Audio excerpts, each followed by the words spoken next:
जमिनीत स्टारच्या आकाराचे साधारण 8 ते 10 फूट खोल व 5 ते 6 रुंदीचे नाले खोदायचे आहे. यापैकी एक नाला नदीच्या किंवा नाल्याशी मिळवायचा आहे. या खोदलेल्या सर्व नाल्यात छोट्या आकाराचे दगड भरायचे आहेत. त्यावर 1 ते 2 फूट उंचीचा वाळूचा थर द्यायचा आहे.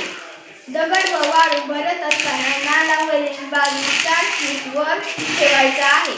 रिकाम्या ठेवलेल्या या नाल्यात आपल्या शेतातील माती भरायची आहे, जेणेकरून ती जमीन आपल्याला पीक लागवडीसाठी उपयुक्त होईल. भूमिगत एक झर झाला आहे. या भूमिगत झऱ्यामुळे शेतात कित्येक दिवस साचणारे पाणी काही तासातच निचरा होऊन जवळच्या नदी किंवा ओढ्याला जाऊन मिळते, अथवा विहीर देखील असेल तर विहिरीचे पुनर्भरण देखील या प्रकल्पावर आपण करू शकतो.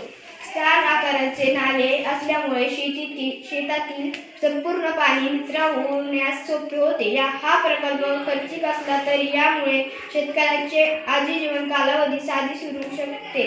तसेच याला शासनाच्या विविध योजनांमधून बनवले जाऊ शकते, तसेच रोजगार हमी योजना इत्यादी. धन्यवाद.